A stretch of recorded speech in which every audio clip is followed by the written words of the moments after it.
Today's guest is Michael Overlie. He is the organizer of Dogs and Men LLC. He will be sharing his insights and message so others may find another way to heal their lives. He is a dog fanatic, nature lover, energy healer, and author, as well as a life purpose coach. He identifies the link between man and man's best friend. Topics of discussion: how our animals are actually energy healers, how our animals help to heal our deepest wounds, our dogs as teachers of presence and peace, and how dogs teach us to love ourselves. Please give a warm welcome to Era Blessed, Michael Overlie. Hello. Hello, how are you? Pretty good. How are you, Michael? Outstanding. I just love to have men on my podcast because I've been getting the majority of them are women, which is super cool. But I love to I just don't want to forget that I want to have it across the board for all listeners. And I am so glad that you are here because we can mix it up a little bit. So yeah, I know, right? You were talking on one of your podcasts about the different beautiful creatures that we were going to discuss about, our dogs, throughout your life. And you said there was one that one of your first dogs was Sage when you were 4 or 5 years old. Miles, well, I love that. He's an escape artist. I love that. Winston, which made you feel safe. I love the different levels of like importance in times of your life. It was just beautiful. And like Darby said, is the catalyst, the natural healer, like constantly talking about that, the personalities and just the demeanor of beautiful dogs. Just animals in general are just beautiful. But dogs, like you say, like dogs coming into our lives in points in time to redirect and guide us at the right moments.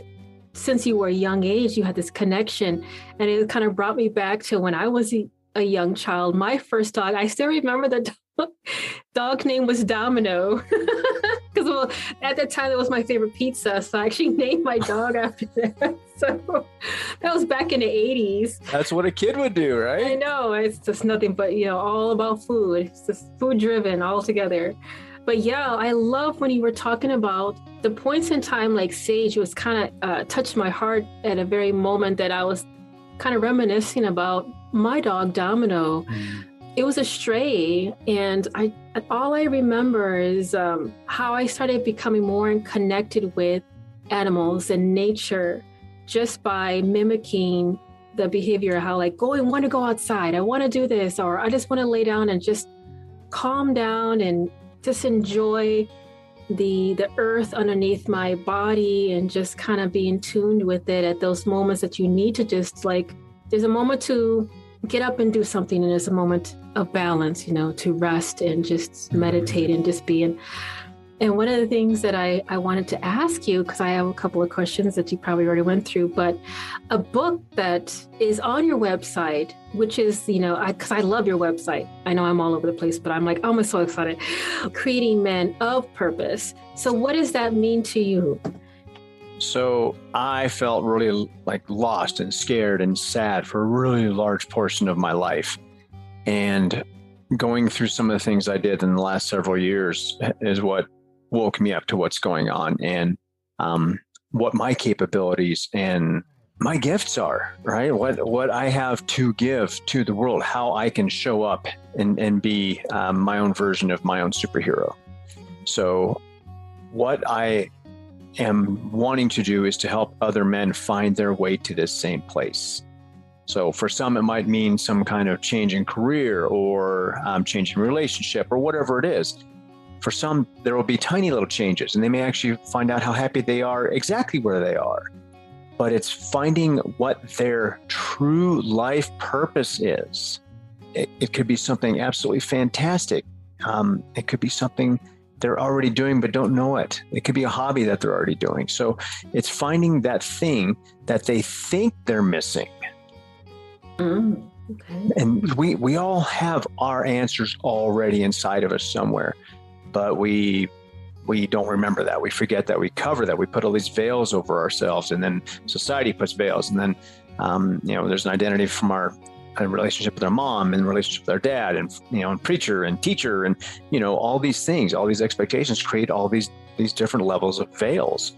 And what I help others to do is start lifting those veils and get to a place where you can see yourself and remember who you are. Mm-hmm. Like you said, the onion, I love that, where you said that once you remove the layer of that onion, you get to see more clearer. Mm-hmm. And I've used that analogy as well as the veil. And I noticed that when I was a young child, we can see so much. Our peripheral is not blinded and blurred by the society telling us what we should be seeing or hearing or tasting or smelling or touching. Yeah. And our senses are dulled by the time, and the next, like you said, the onion, we actually are becoming veiled by our everyday growth and interaction with society and people around us and our loved ones and not so loved ones. And, somebody walking by this, down the street and, just watching their behavior. And you have this presumption of this is how I'm supposed to be, or this is how I'm supposed to talk. And it just becomes like, where do I fit in? And how does that even, and if that's not me, who am I? So it's I love that you bring dogs into the picture, because I've always watched nature. I watched nature when it came to birds. You can see when they're ready to migrate. You see when you can feel the temperature of the different seasons changing. You can feel the moisture in the air for identifying that it's going to rain. Everything around us, we have to be in tune with it. And dogs, knowing that they have been with humans for tens of thousands of years, is the closest thing that we can get in tuned and understand nature. But people don't literally take that moment and sit, breathe it in, make it, have it absorbed into their spirituality. The mimic of nature is how we survive. We become stronger. We find out who we are, our center. And a lot of people have lost that. And I love that you talked about that. And well, actually, I'm getting that from me, but I love when you have to. I'm just getting all like philosophical here. Love it. But I just love that where you have that in your teaching in your book. So let me dig into some of the questions just to get to know a little bit more about you, and so the listeners can understand. So what kind of challenge do you love to dig into? I like to hear from other people that they can't do something. No, I don't like it. I love it. I love it, because then we have something we can really get into. Sometimes it turns out to be pretty simple. Sometimes it gets really juicy and super uncomfortable. But all these things, all these stories we've told ourselves and other people have told us of who we should be, how we should behave. I love that word should. Try not to use it in my own context anymore. Like I should do this or I should do that. And I tell other people, you stop shooting all over yourself. And I can't take credit for that. I heard it somewhere else. But yeah, I love showing someone that they can do the most amazing thing, or even the smallest simple little thing that they thought they couldn't. Once a person says, I can't, they have acknowledged that they need help. It might not be flat out direct, but it's something like, I need help. So I don't know how it's pretty much the shoulda, coulda, woulda. That's exactly how it is. And there was a time where I was afraid to even say that. I would see it as a weakness or inability to do something, be independent. It'll depend on the different stages of life. Like when I was a child, I was told to keep quiet. The different types of traditional things that we were brought up, like seen but not heard, kind of concept. Or you've gone to the point where you've been verbally abused, which in my situation it was. So I kept quiet because I didn't want to get scolded for just the smallest thing. And so when I was not able to do something, I wouldn't vocalize it. I would, in that situation, I would learn how to do it on my own, even though it was try, fail. But that's just how, that we go through life, and it's just kind of like not like a Russian roulette, but it just feels like there's no manual for whatever anyone's life is. There's nothing written in stone. It is just to pick and choose, like blindfolded. But so speaking of all this other stuff, and I love, you notice how I use the questions, the prep questions, simile of dig into what's your pet peeves. Let me ask, who is your current dogs? What are the dogs' names? I have one dog, and she literally just came into my life last weekend. Oh, really? Yeah. So Darby died back in May. Oh, no. And oh my God, that was another amazing experience for me, because as I've mentioned, that dog was this huge catalyst for the growth that I've gone through in the last several years. He was simply amazing. And it was time for him to go. So he left. But that allowed me to have this other grieving process that I had, similar to what I had with my brother 4.5 years ago. It wasn't as deep as it was with my brother, but it was this other opportunity for me to let go of more stuff that I have buried and stuffed and crammed and hidden. And it gave me another little burst of energy, I guess, to move forward with what I'm trying to do in the world. So anyway, yeah, Darby was fantastic. So the new dog, her name is Indigo, and got her from a local rescue up here near Fort Collins, where I live. And she's a black shepherd. Oh, wow. And she's gorgeous. Oh. And she's a handful. She's super dog aggressive. So we've got some work to do. But in the house, she's sweet as can be. She's cute and fun and playful and sweet and gentle. Get around some other dogs, and she wants to eat them. So we've got some work to do. Dogs have a way to let you know to speed up or slow down. Like this girl, oh my gosh, Scarlet Snow, bless her heart. She is nothing but a burst of energy. And she is I can't say she's an escape artist. I've noticed that she goes underneath the fence, but it's like a way that she's telling me, we need to go, we need to run. I used to be a marathon runner, so I haven't tested her out yet, but I would love for her to be, if she's my running buddy, then I think she's encouraging me to start running again, because I just been eager to get back and doing that again. And I know I feel so bad because I'm just having this sedentary lifestyle right now. But I think the other thing that you mentioned on another previous podcast, I'm not sure which one said they would stand in the outside and they kind of look and wait for you to come out with them. That's how she is. She's like, are you coming? Are you sure you're coming? Okay, yeah. Well, I'm going to go back in until you're ready to come out. So that's how she does with me. And I'm like, okay, I know. I feel like she is telling me, get off your ass. Just get off your ass and stop being so. But I just, I get it. Yeah. I get it. So that was one of the questions, I guess. If you could ask your Indigo or Darby before he passed, what would that be? I guess I want to be, am I getting closer? Am I getting closer to who I am? Because I think dogs, I don't think dogs know. They know. They can see us in this whole other way.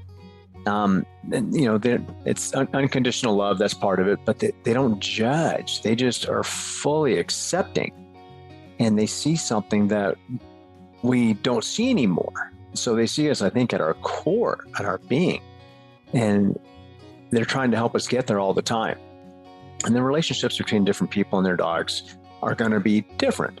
But I think as a whole, they're just trying to help us remember who we are, that we're loved, that we're safe, that we're enough. So I would ask, am I getting closer? Because there's times when I feel like I'm doing really well and my personal growth is going good and I'm helping folks and feeling good. And other times where I just feel like I don't know what the freak I'm doing and I get frustrated and feel like I've just taken 3 steps back. So I guess a little reassurance, which I was getting anyway, but I would still ask. 2 would be, what is it you really need? I would ask my dog, what is it you really need? Right. Because I think we take advantage of the fact that they're simple creatures. They're so deeper than most people have any concept of. And they have spirits too. So, I want to make sure that I'm meeting that dog's needs. So yeah, I can't wait for the adventure that I'm now on with Indigo. She is a hoot. Yeah, she's outsmarted me 3 times in the last week already. So oh my god, yeah, she's bright. Oh my gosh. So this is going to be, she's going to challenge me. And number 3, how can I do better? How can I be a better person? Right. Wow. Yeah. Awesome. I love that. So I think I was on this question, but for some reason I was talking about the simile and all that. So what is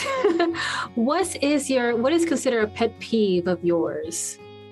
When people make excuses for their behavior instead of just accepting responsibility for it.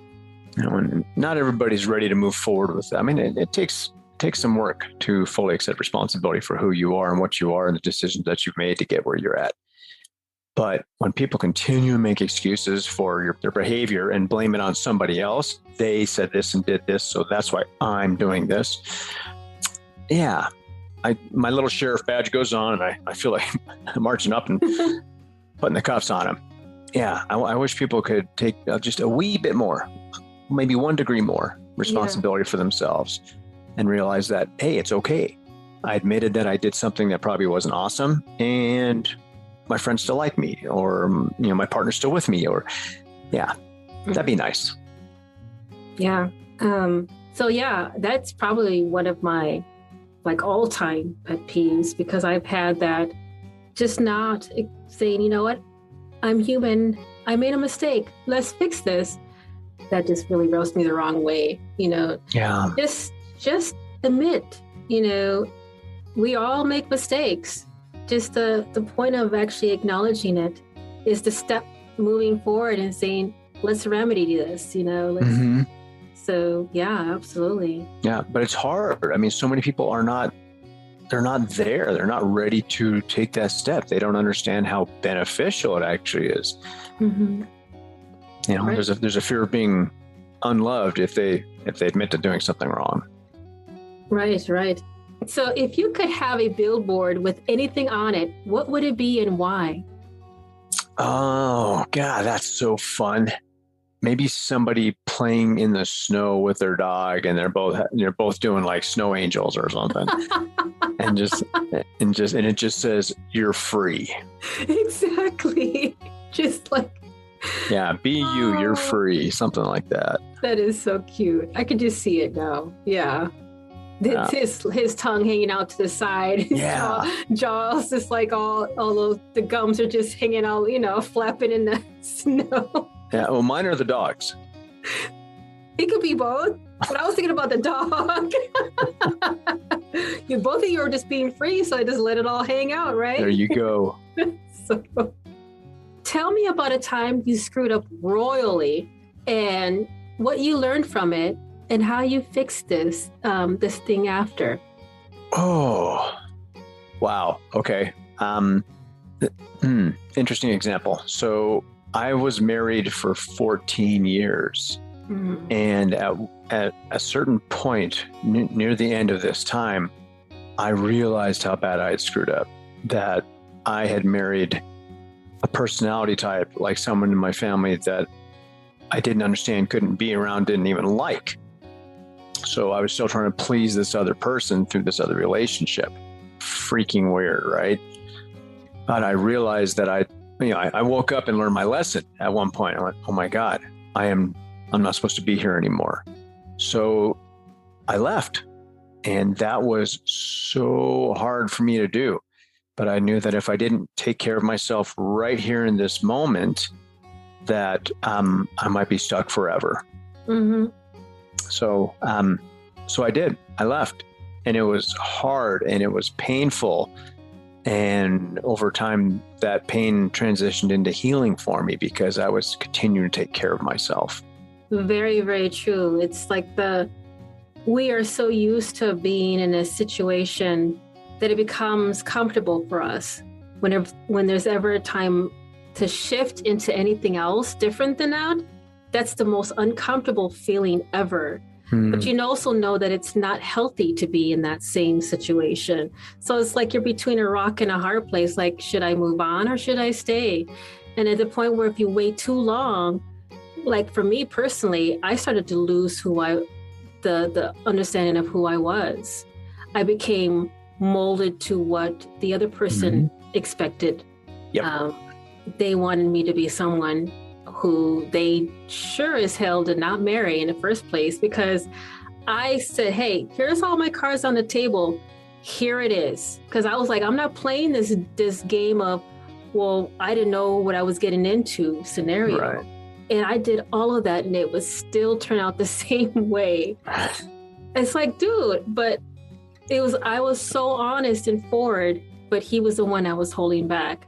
That was an interesting experience for me. I had to learn to make a lot of mistakes during the process.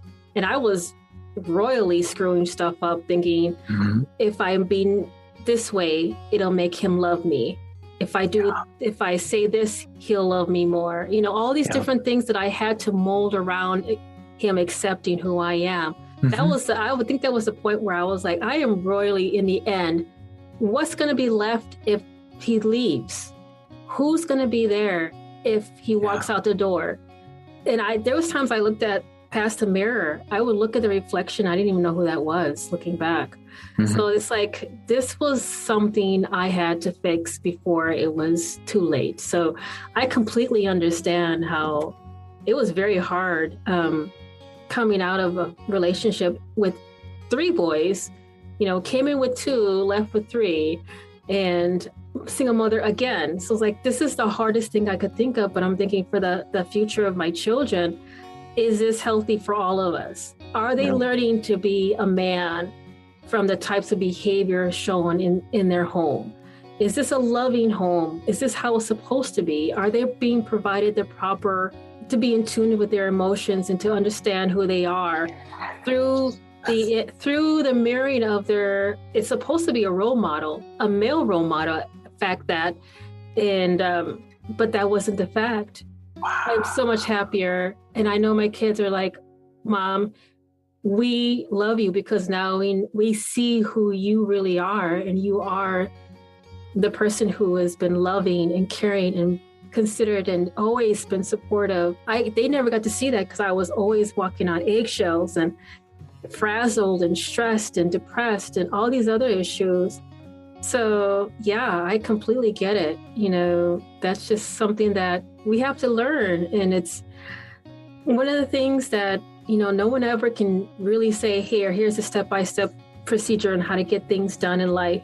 That's just how life is. And I'm glad that you were able to get out of that as well, because that's not that many people are able to even foresee or understand that something has to change. Even though, thinking of my boys, because I know that a lot of it is a very empowering that you are identifying that men need to find or create their purpose. And I have 3 boys, like I mentioned, and I know it's always been from a mother's perspective that it is detrimental that my children are in tune with themselves and express themselves without the barriers of societal assumptions of what a boy or a man is supposed to be or act. What can you tell your young self? Some of the things that you have learned in your life that would be the best advice if you were able to have the chance to do so. Oh, this is good. Here we go. Oh my God. One of the biggest ones is don't let anyone invalidate your feelings. They're not their feelings. They're your feelings. And you feel that for a reason. So yeah, don't let anyone tell you that your feelings are wrong. That's huge. Also, try and remember that everybody else out there, they've got something going on, and they're trying to do the best they can. They may not always be acting awesome, right? They're doing the best they can. There's a lot of people out there that are hurt that aren't taking care of themselves. So, and just try and be a little more loving and compassionate than you feel in the moment. Wow. So, and you have been coaching for men on your website. That looks like it's a great step in taking the leash, as you say. What can men get from your website to find out more? It looks like you have different programs in coaching. Could you tell the listeners a little bit about what that entails and where they're able to get more information about you? Absolutely. So, the website is actually very simple. There's just a homepage, and then there's something about a course and something about coaching.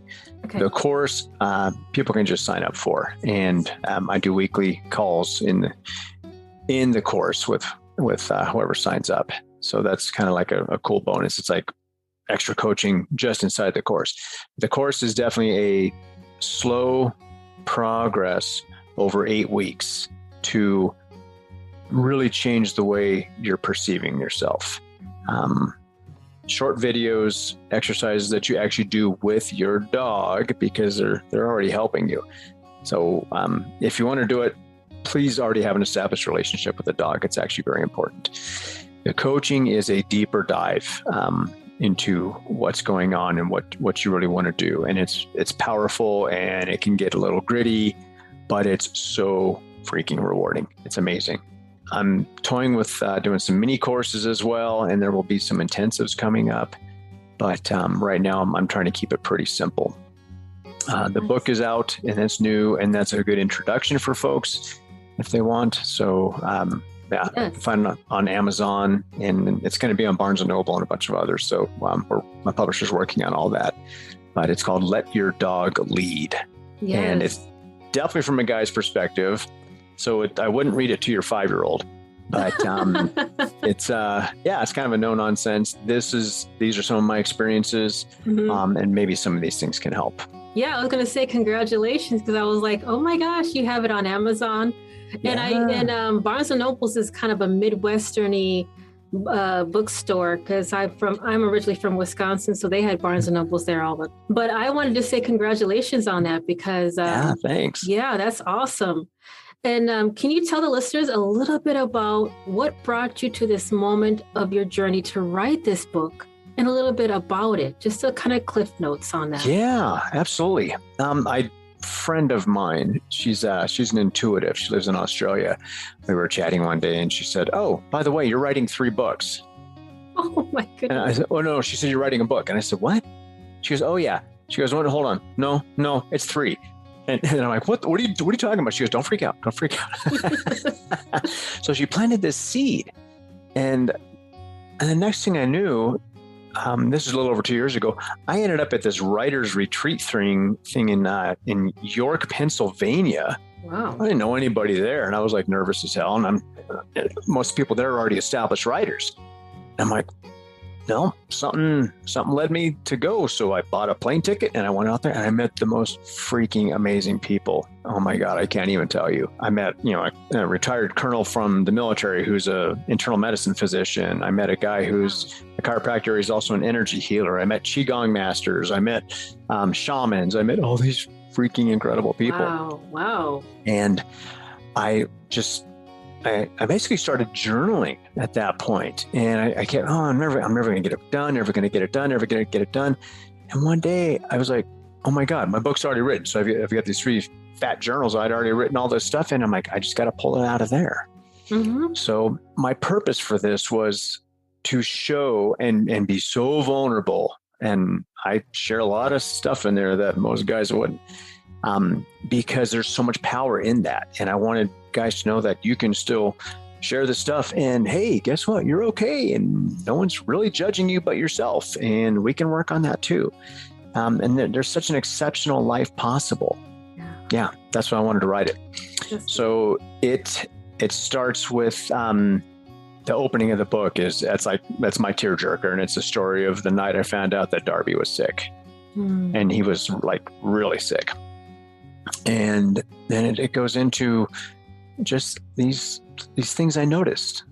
There's some powerful stuff in there and some very vulnerable stuff in there, and it talks about being able to surrender before you can remember who you are. And it's a really brief synopsis of the journey of me in the last several years. Wow, thank you for sharing that. Yes. So again, the website is at www.dogsandmen.com. Beautiful. Yeah. And then, super exciting. Wow. So I think that's pretty much it. Did you have anything that you'd like to say in closing for the listeners? Yeah. Go do something freaking fun.